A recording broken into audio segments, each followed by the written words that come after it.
Talked about Karl Pearson coefficient of correlation, जहां पर हमने डिस्कस किया we'll be having only two series x and y, or we can say marks in statistics and marks in costing.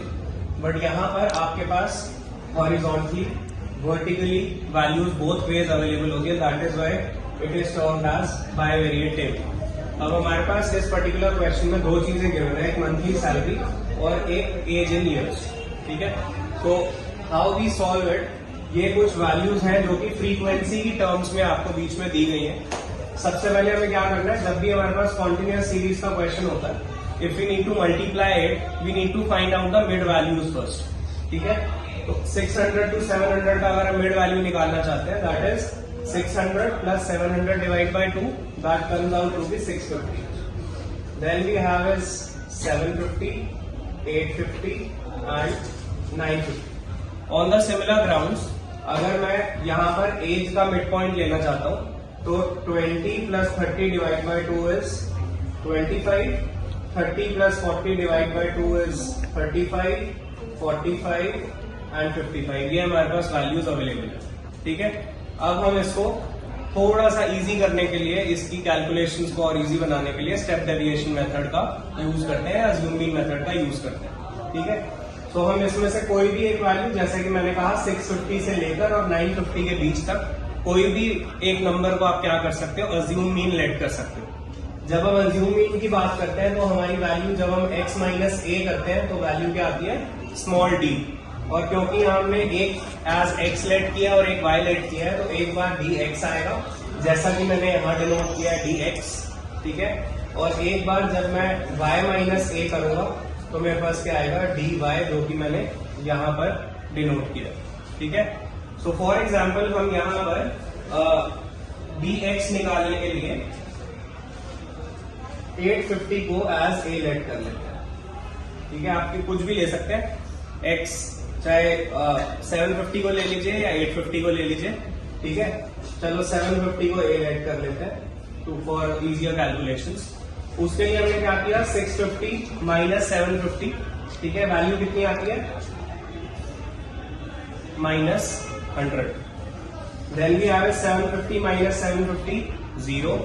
850 minus 750 is 100 and 950 minus 750 is 200. यहाँ से हमारे को dy की values मिलती है. ठीक है, सिमिलरली यहाँ पर भी हम 35 को एज ए लेट कर लेते हैं, तो हमारे पास यहाँ पर वैल्यू क्या आ जाती है, -10, 0, 10 एंड 20.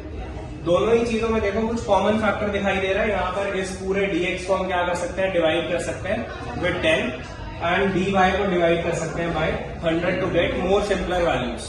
तो यहाँ पर जब हमने इसको 10 से डिवाइड किया तो हमारे पास वैल्यू आ जाती है -1, this remains 0, this comes out to be 1 and this comes out to be 2. And similarly जब यहाँ पे आपने सबको 100 से डिवाइड किया तो हमारे पास जो वैल्यूज है dy की, वो -1, 0, 1 एंड 2 आ जाए. ठीक है, अब ये जो अंदर आपके पास वैल्यूज गिवन है ना, ये क्या गिवन है, फ्रीक्वेंसी की वैल्यूज गिवन है. ठीक है, तो इसको हम क्या कर सकते हैं, इनका टोटल करके यहाँ पर फ्रीक्वेंसी कॉलम में इनका एक टोटल लिख सकते हैं. ठीक, तो 16 plus 6 is 22. Then here we have is 18 plus 4, 22. This is 30, 34 and ये हमारे पास यहाँ क्या है, 22. जैसे हमने हॉरिजॉन्टली ऐड किया है वैसे हम वर्टिकली भी ऐड कर सकते हैं. तो यहाँ पर भी आप एक फ्रीक्वेंसी का कॉलम और बना सकते हैं बीच में. 16 plus 4, 20.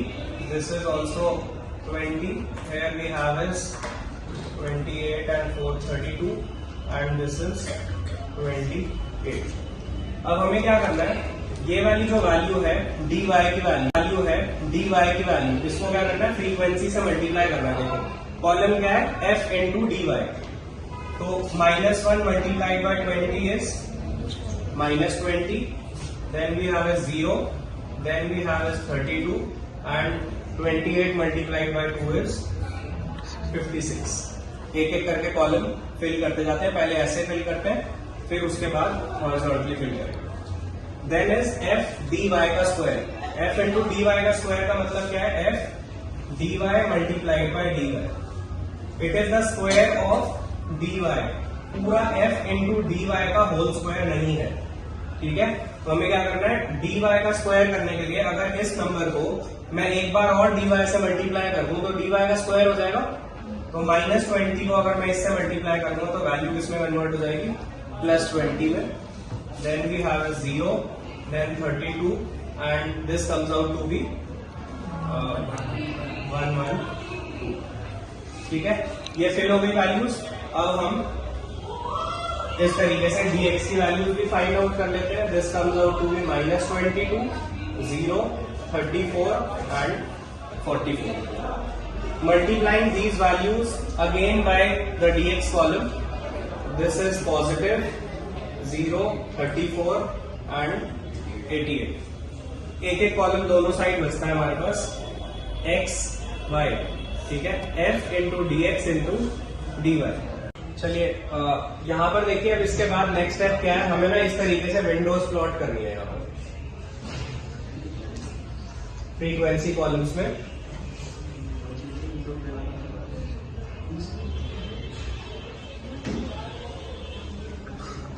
These are basically plotted to find out the value of f into dx into dy, ठीक है। अब देखते हैं एक कॉलम, dy वाला कॉलम हमारा यहाँ है, प्लीज इस पर ध्यान दीजिएगा। dx वाला कॉलम हमारे पास यहाँ है। फर्स्ट वाली वैल्यू के लिए मेरे पास ये फ्रीक्वेंसी की वैल्यू है, इसको मुझे क्या करना है, पहले dx से मल्टीप्लाई करना है और फिर dy से मल्टीप्लाई करना है। तो -1 into -1 is 1 and multiplied by 16 करके जो वैल्यू आएगी उसको आपको कहाँ रखना है, इस विंडो में रखना है, ठीक है। Then coming on to this value, इस वैल्यू के लिए मेरे पास जो वैल्यू है वो क्या है, 0। किसी भी चीज को 0 से मल्टीप्लाई करूंगा तो वो 0 आएगा। अगेन यहाँ पर मेरे पास वैल्यू क्या है, 1, लेकिन यहाँ पर एम्प्टी है, इसको आप ब्लैंक छोड़ दीजिए, इसको आप ब्लैंक छोड़ दीजिए। Then coming on to this value we have -1 और dx की वैल्यू क्या है, again -1। -1 into -1 is 1, multiplied by 4 is 4। Then we have 10 into 0, 0। Then 4 multiplied by 1 is 4 and we have dy as 1, ठीक है। तो यहां पर हमारे पास वैल्यू क्या आती है, 4। Coming on to this value we have the value as dx की एज 0। तो यहां पर वैल्यू क्या आ जाएगी, 0। यहाँ पर डैश है, इसको एम्प्टी छोड़ देते हैं। यहाँ पर वैल्यू 0 है, इसको भी खाली छोड़ देते हैं। यहाँ पर 18 मल्टीप्लाइड बाय 1, ठीक है, और मल्टीप्लाइड बाय 1 तो वैल्यू क्या आती है, 18। Then we have 12 to the 24 and it is the third value that remains out to be 24। To the last column this, यहाँ पर dash dash 10 into 1 is 10 and 2 10 to the 20 and 12 to the 24, 24 to the 48। अब जब हमारी ये value सारी fill out हो गई, इसके बाद हमें क्या करना है, इनको वर्टिकली और हॉरिजॉन्टली क्या करना है, ऐड करके इन कॉलम्स में फिल करना है। जैसे कि यहाँ पर वैल्यू क्या थी, 16, 4, नीचे दो वैल्यूज नहीं है तो यहाँ पर वैल्यू क्या आ गई, 20। देन वी हैव इज यहाँ पर dash, then this is 38 and 4, 42 and ये कितना हो गया, 72। Likewise we will be having values for these columns also। यहाँ पर आ गई वैल्यू 16, उसके बाद हमारे पास वैल्यू आती है 8, then we have is 18 and 24, 32, 42 and 68, ठीक है। अब हमें इन सब के क्या निकालने हैं, टोटल्स निकालने। अब देखिए हमने यहाँ पर ये जितने भी कॉलम्स कैलकुलेट किए थे उन सब के हमने टोटल निकाले। FDX is -22 + 34 + 44 equals to 56।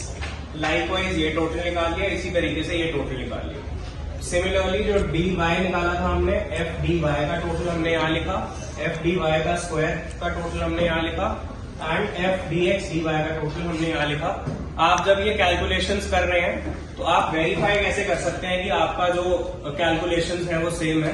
अगर आपका ये और ये वाला टोटल दोनों सेम आ जाता है, F D x D Y, देखो यहाँ पर भी 126 आ रहा है और यहाँ पर भी 126 आ रहा है, that means you are working in the right direction. अब उसके बाद हमारा जो फॉर्मूला था, अभी तक जो हमने फॉर्मूला लिखा था, उसमें बाकी सारा कंपोनेंट सेम था, बस ये फ्रीक्वेंसी यहाँ पर नहीं आता था फॉर्मूला में। इन केस ऑफ बायवेरिएट टेबल हम यहाँ पर क्या ऐड करते हैं, सब जगह फ्रीक्वेंसी मल्टीप्लाई कर देते हैं विद द वेरिएबल्स। ठीक है, यहाँ पर हमने फ्रीक्वेंसी और यहाँ पर इम्प्लीमेंट किया, इस बार इंट्रोड्यूस किया यहाँ पर बिकॉज ऑफ बायवेरिएट टेबल, क्योंकि आपके पास फ्रीक्वेंसी अवेलेबल है in the table. Now we will be substituting the values that we have calculated here in the table. यहाँ पर हमने x की टर्म्स में सारी वैल्यूज कैलकुलेट की है और यहाँ पर हमने y की टर्म्स में सारी वैल्यूज कैलकुलेट की है। सबसे पहले n is the summation of frequency as we have already discussed.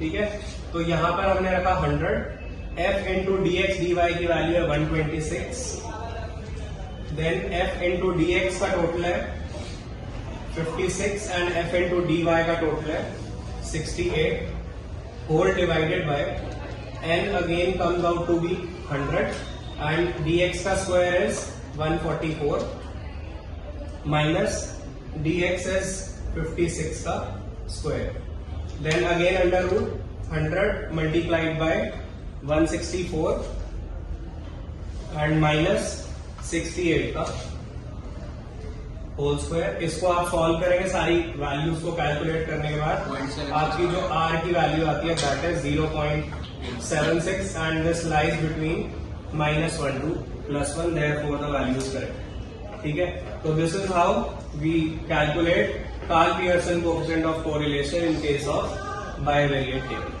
ठीक है, थैंक यू।